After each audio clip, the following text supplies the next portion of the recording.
Now, our today's topic is blood pressure. A very easy topic जो already आप लोग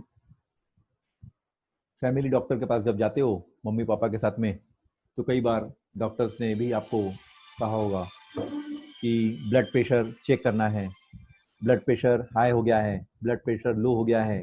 you know each and everything regarding this topic. But at least once you visit to your family doctor, आप एक बार doctor को बोलिए कि doctor साहब हमको साउंड हियर करना है once you measure blood pressure. ठीक है, हर स्टूडेंट को ये आना चाहिए, क्योंकि being a biology student you should know how to check blood pressure, how to measure blood pressure. Blood pressure क्या है? It is defined as a lateral pressure exerted by column of blood against the wall of arteries. Arteries की wall के ऊपर में जो pressure आता है, ठीक है, जब ब्लड का फ्लो होता है हार्ट से, उस समय आर्टरीज की वॉल के ऊपर जो प्रेशर आ रहा है ब्लड के फ्लो का, उसी प्रेशर को ब्लड प्रेशर बोलते हैं. जो ऑन एन एवरेज अगर चेक किया जाए तो मेल और फीमेल में आपको चेंज मिलेगा. Now it was first discovered by hall. इसको सबसे पहले किसने डिस्कवर किया? एक साइंटिस्ट हॉल ने. ठीक है, and it is invented by Karot-Koff in 1905, and Karot-Koff invent this blood pressure instrument and called it modern sphygmometer. और इसको क्या बोला गया है? Modern sphygmometer. Now how the measurement is done? इसका measurement कैसे करते हैं? It is usually measured as a blood pressure in the arteries of elbow region by a mercury filled instrument, and you call that mercury filled instrument as sphygmomanometer. इसमें स्पिग्मोज एक Greek name है जिसका meaning होता है pulse, और manometer जो है एक डिवाइस है which is used to measure pressure. Hence measurement are in units of millimetre of mercury, और ब्लड प्रेशर का जो मेजरमेंट यूनिट है वो mm ऑफ मर्क्यूरी लिखा जाता है. Now observe this instrument. ये इंस्ट्रूमेंट देखिए, एक पर्सन को सुला दिया गया है, लाइंग पोजीशन पर रखा गया है, एक इंस्ट्रूमेंट रखा गया है, ठीक है, नियरर टू हेड, जिसमें मर्क्यूरी फिलअप किया हुआ है, रीडिंग्स लिखी हुई है 0 to 300, 0, 20, 40, 60, 80, 100, 120, इस प्रकार रीडिंग लिखी हुई है. मर्क्यूरी इंडिकेटिंग प्रेशर, जिसको Hg बोला गया है. कफ रोटेट किया गया है एल्बो के अबव, लेफ्ट आर्म पे फिट किया हुआ है ये. ठीक है, कफ को जैसे फिलअप किया गया है वहां से एक ट्यूब निकला है कफ से, and you call that tube having rubber bulb. वहां पर एक रबर बल्ब फिट किया हुआ है, और उस रबर बल्ब में एक एयर वॉल्व भी है. ठीक है, और सेकंड ट्यूब जो है कफ से जो निकली है वो मर्क्यूरी के साथ में फिट की हुई है, जिसको स्पिग्मोमैनोमीटर बोला गया है. And the artery which passes on your hand, you call that artery as, उस आर्टरी को आप क्या बोलोगे? Brachial artery. You call that artery as brachial artery. इस ब्राकियल आर्टरी में आपको मेजरमेंट लेना है. ठीक है, और उस मेजरमेंट से आपको पता चलेगा कि सिस्टोलिक प्रेशर कितना है और डायस्टोलिक प्रेशर कितना है, जिसमें सिस्टोलिक प्रेशर को सबसे पहले लिखा जाता है, ठीक है, और उसके नीचे में डायस्टोलिक प्रेशर लिखा जाता है. जैसे ही ब्राकियल आर्टरी से ब्लड का फ्लो हुआ, आपने कफ को राउंड अप कर लिए एल्बो के अबव, फोर आर्म में कफ को राउंड अप कर दिए, व्रैप कर दिए. बाद में फिर जो एयर बल्ब था, रबर बल्ब था, उस रबर बल्ब के थ्रू आपको क्या करना है? एयर आर्टिफिशियल वे में इन करना है. जैसे आपने एयर को इन कर लिए तो कफ के अंदर में एयर की एंट्री हो जाएगी और वो पूरा चोक कर देगा. वो क्या करेगा? आर्टरी को पूरा चोक कर देगा. जैसे ही आर्टरी को चोक किया, ब्लड का फ्लो बंद हो जाएगा आपके हैंड में. ठीक है, देन स्लोली एयर वॉल्व जो रबर बल्ब के पास में है, उस एयर वॉल्व को आप क्या कीजिए? धीरे से रिवर्स डायरेक्शन में ओपन कीजिए. जैसे रिवर्स डायरेक्शन में ओपन करोगे, थोड़ी बहुत एयर कफ की रिलीज हो जाएगी और ब्लड का फ्लो आर्टरी में से चालू हो जाएगा. जैसे ही आर्टरी में से ब्लड का फ्लो चालू हुआ, उस समय सबसे पहला साउंड आएगा. That sound is heard with help of stethoscope. ठीक है, जैसे ही फर्स्ट साउंड मिला, you call that sound as a reading, and you call that reading as systolic pressure. तो जनरली नॉर्मल पर्सन में 120 मिलीमीटर ऑफ मर्क्यूरी आएगा. वो sound आता जाएगा, 1 मिनट तक आप कैलकुलेट करते जाइए, वो साउंड आपको आता जाएगा। एक समय आएगा कि वो ब्लड का फ्लो जो चालू हो गया है वो फिंगर के टिप्स तक आ जाएगा। जैसे ही फिंगर के टिप्स तक आया ब्लड कि वो साउंड जो है धीरे से क्या हो जाएगा, बंद हो जाएगा। जैसे ही साउंड बंद हुआ, again calculate that reading and you call that reading as diastolic pressure which is generally 80 millimetre of mercury. ठीक है, इस प्रकार सिस्टोलिक और डायस्टोलिक प्रेशर की रीडिंग जो है आपको मिल गई, जो कितनी हो गई 120/80, जो कितनी होगी 120/80। एक भी साउंड नहीं आ रहा है, if no sound will heard then artery is open. Then sound heard अगर हो रहा है, साउंड की अगर हियरिंग कर रहे हो तो artery is opening and closing, and if no sound is there again the artery get closed. so this instrument helps to measure the blood pressure। यही इंस्ट्रूमेंट एक ऐसा इंस्ट्रूमेंट है जो ब्लड प्रेशर को मेजर करने के लिए आपको हेल्प करेगा। But this instrument, this method of using this sphygmomanometer to measure blood pressure is called escalatory method। ये मेथड को कौन सा मेथड बोला गया है? escalatory method। escalatory method means it's indirect method। ठीक है, एक ऐसा इंस्ट्रूमेंट जो इनडायरेक्टली आपको ब्लड प्रेशर मेजर करके बताएगा।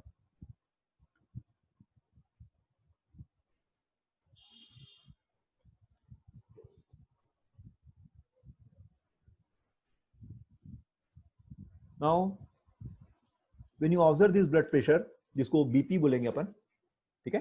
Now come to next one, factors affecting blood pressure. Factors affecting blood pressure, कौन से रीजंस है जिसके थ्रू ब्लड प्रेशर जो है आपका चेंज हो सकता है? Some reasons are there on the basis of which the blood pressure में get change. The first one is total blood volume.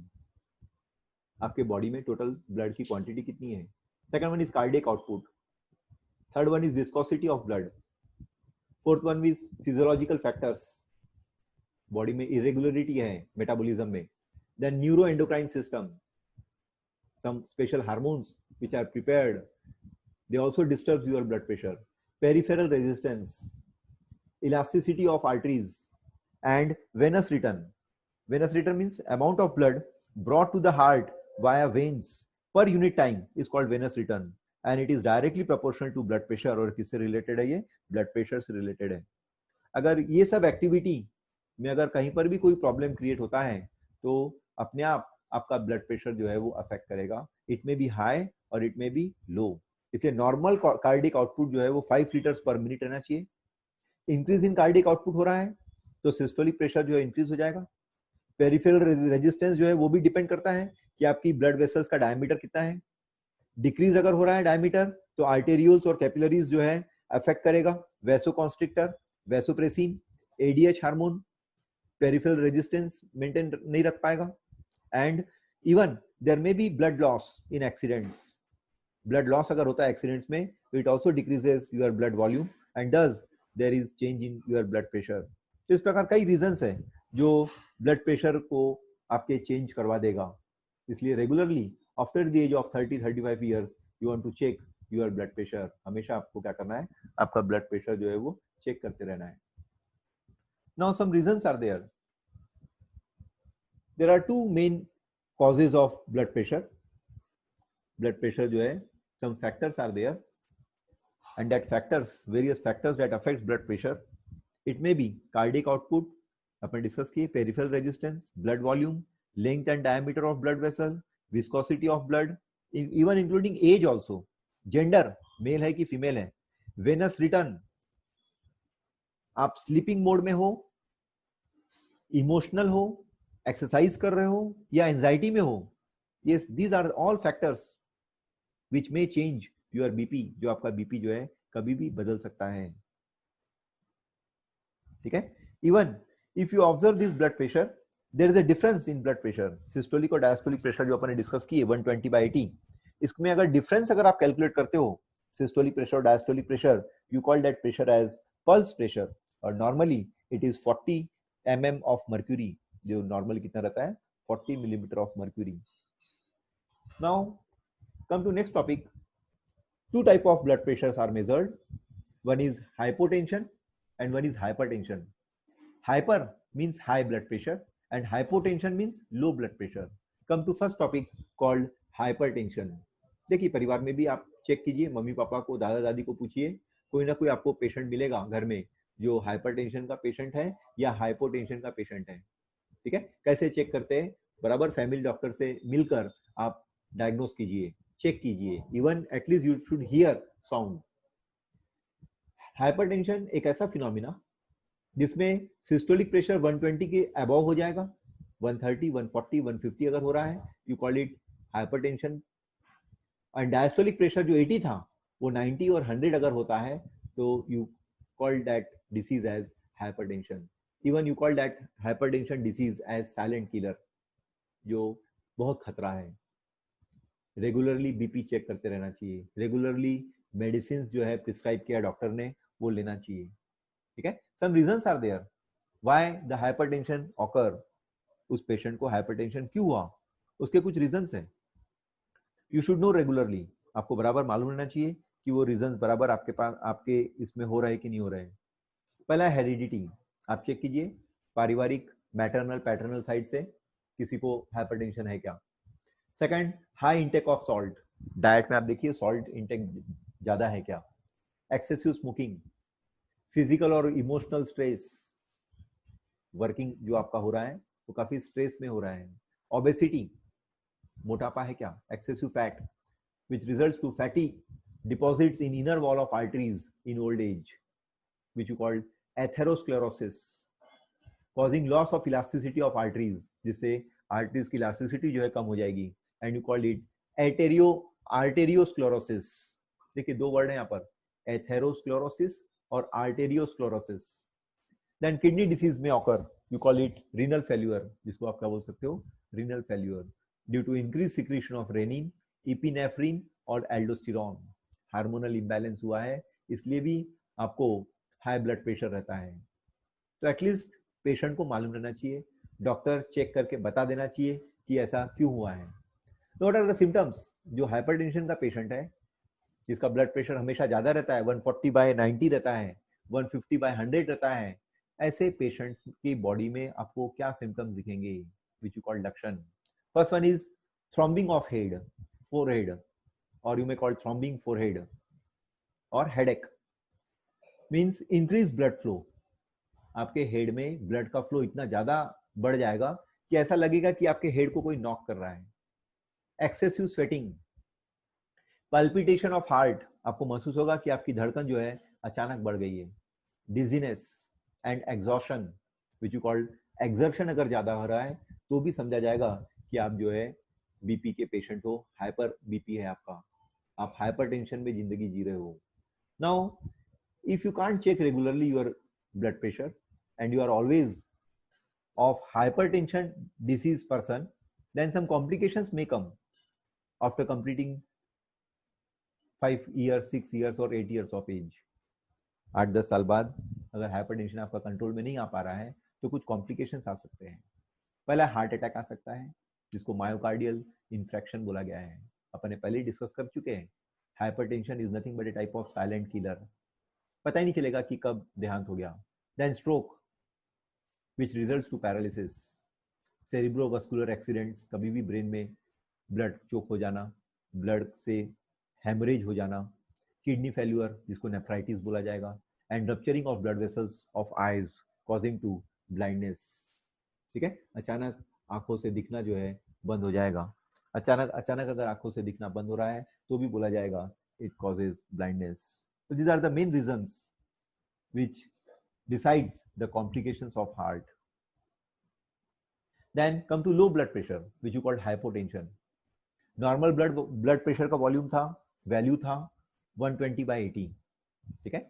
अगर पेशेंट लो ब्लड प्रेशर का है, हाइपोटेंशन का है, तो उसमें सिस्टोलिक प्रेशर 110 रहेगा या 110 से कम रहेगा, और डायस्टोलिक प्रेशर जो है 60 मिलीमीटर ऑफ मर्क्यूरी या 50 मिलीमीटर ऑफ मर्क्यूरी रहेगा। नॉर्मल वैल्यू 80 थी और सिस्टोलिक प्रेशर की नॉर्मल वैल्यू 120 थी, ठीक है। तो 110/60 mm ऑफ मर्क्यूरी अगर ब्लड प्रेशर इंस्ट्रूमेंट बताता है, इसका मतलब समझ जाइए पेशेंट जो है हाइपोटेंशन का है।